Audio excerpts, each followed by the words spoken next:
Mukhang may something na talaga sa Kim Pao, no? Ang cute lang na simpleng tinapay lang, pero kilig na si Kim. Iba talaga pag may special connection, kahit maliit na bagay may impact. Tapos si Paolo naman, halatang napapansin niya pati baon ni Kim. Haha, para siyang may silent admiration, yung tipong simpleng bagay lang, pero may dating sa kanya. Mukhang hindi lang ito basta promo para sa movie nila. Kasi ang natural ng chemistry nila, kahit sa mga simpleng tsikahan. Sa tingin mo, may chance kaya na magkatuluyan sila sa totoong buhay? Nakakatuwa at nakakakilig. Ang simpleng bagay tulad ng tinapay, pero may dalang kilig. Ibig sabihin may something special talaga sa dynamic ni Kim at Paolo. Hindi lang ito basta promo talk. Halatang may genuine connection sila. Nakikita rin na comfortable sila sa isa't isa, lalo na sa palitan nila ng biro. Yung fact na napapansin ni Paolo ang laman ng baon ni Kim, ibig sabihin may malasakit at interest siya kahit sa maliliit na bagay. At si Kim naman, kahit simpleng tinapay lang, kinilig na. Kung ano man ang real score sa kanila, mukhang masaya silang dalawa sa companionship nila ngayon. Pero alam mo na, minsan nagsisimula lang sa asaran at biruan. Tapos biglang, boom! Mukhang hindi lang basta simpleng asaran ang nangyayari kina Kim Chiu at Paolo Avellino. May undercurrent ng tunay na bonding at pag-aalaga sa isa't isa. Kung tutuusin, hindi lang si Kim ang kinikilig, mukhang si Paolo rin, base sa mga sagot niya. Sa kanilang tsikahan, hindi lang si Kim ang nagbunyag ng kilig moments.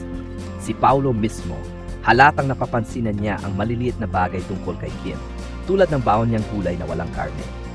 Ibig sabihin, hindi lang siya basta casual na co-star, kundi may interes siyang alamin ng mga personal na detalye tungkol kay Kim. At let's be real, kung walang something, bakit mo papansinin ang baon ng isang tao?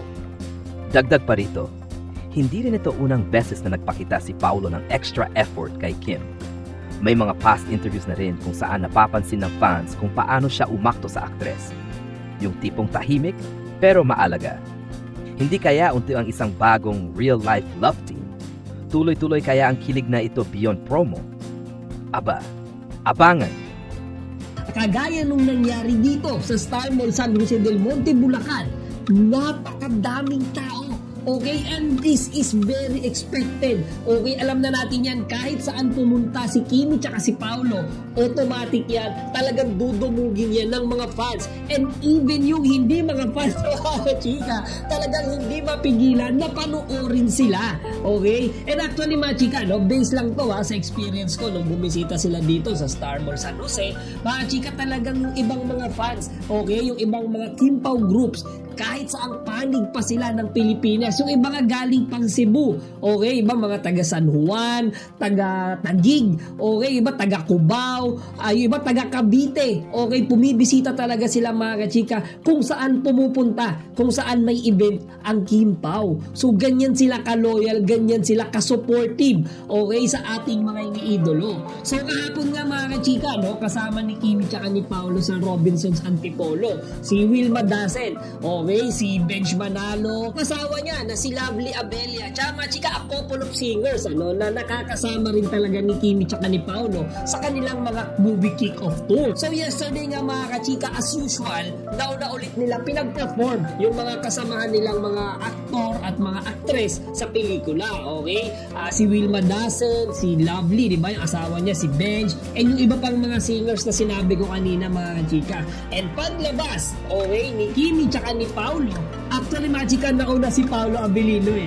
So nauna mag-perform si Paolo, tapos nakita natin, di ba, sa mga video na pagbaba niya sa stage, which I know the feeling, okay?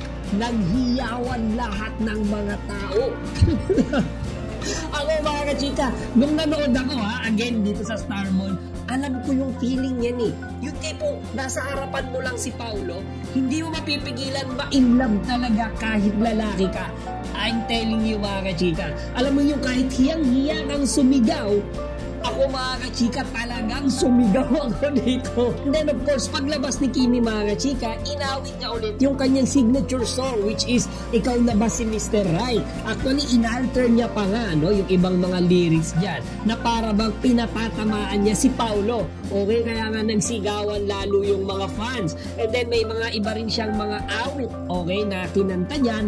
And then finally mga kachika, sabay na nga silang kumanta sa stage. Okay, so they sang a couple of songs mga kachika, kung saan kitang-kita natin ina-anchor nila yung ibang mga lyrics para lalo tayong pakikiligin. Kaya nga yung crowd, okay, yung mga fans, naririnig ko, nasasapawan na nga nila yung speakers eh. Diba? Kumbaga, habang kumakanta si Kimi tsaka si Paolo and then nagpapakilig sila, may isa pang eksena dun eh, na parang natamaan yata ng mic si Paolo sa bibig, na hindi naman sinasadya ni Kimi. Tapos nilambing-lambing ni Kimi si Paolo mga kachika. Doon nagsigawan talaga yung mga fans. Kumbaga, nasasapawan na nila yung speakers nung mall dahil sa lakas nung sigawan, hiyawan, dahil sa kilig. And like what I said earlier, alam ko yung pakiramdam na yan.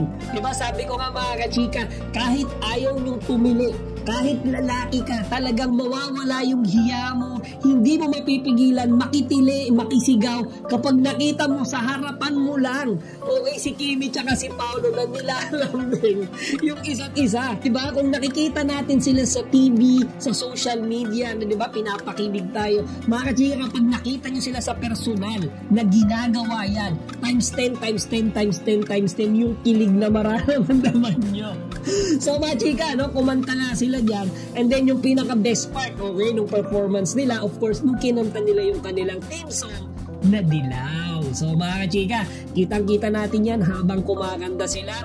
We saw how Kimi is being clingy. Pagka kumakapit siya kay Paolo, hinahawakan niya si Paolo, and then kitang-kita naman natin si Paolo na gustong-gusto niya yung ginagawa sa kanya ni Kimi.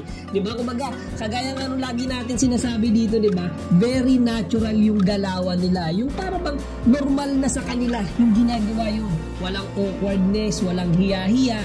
Kasi feeling ko mga kachika, kahit wala sa harap ng camera, alam niyo kahit silang dalawa lang, di ba nga sabi nila, lagi daw nagkukulong sa tent ang Kim Pao. Yung parang bang kapag silang dalawa lang yung magkasama, eh ganun talaga sila ka-sweet sa isa't isa. Kaya kapag nagpe-perform sila sa stage, di ba, sa harap ng maraming tao, very normal na lang, very natural na lang sa kanila yon.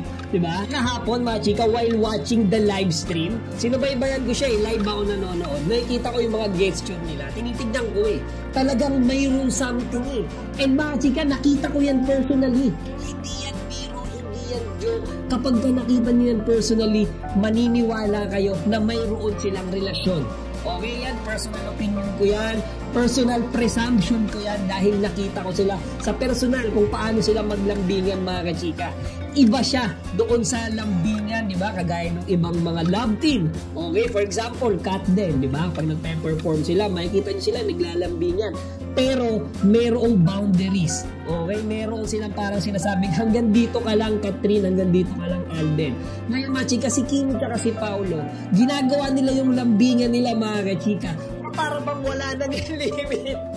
Parang, okay Kimi, you can touch me whenever or however you want. At the same time with Paolo, okay Paolo, you can touch me, you can hold my hands, you can touch my face, however or whenever you want. Yung ganong feeling mga chika, mapipil nyo eh. Diba? Ibang-iba talaga eh. So ngayong araw mga chika, mapapanood naman natin sila, diba? I think SM Valenzuela and Robinson's Malolos Bulacan. So aabangan ulit natin yan mga chika. Talagang busy ang Kim Pao. Sunod-sunod yung kanilang ginagawang kick-off tour para sa kanilang movie na My Love Will Make You Disappear. Sobrang busy nila. And actually mga chika, no, just to give you an update, kaninang umaga nga lang, spotted na silang magkasama. Okay, meron akong nakitang picture na nagja-jogging ulit sila together. Diba, isipin nyo, puyat sila kagabi. Siyempre, galing sila sa isang event, diba? Late na natapos, around 6 to 7 p.m. na yan. Siguro nakauwi sila, late na. Pero kaninang umaga, magkasama na naman sila. Okay, and we could expect na buong araw silang magkasama dahil dalawang mall, diba, yung bibisitahin nila ngayong araw.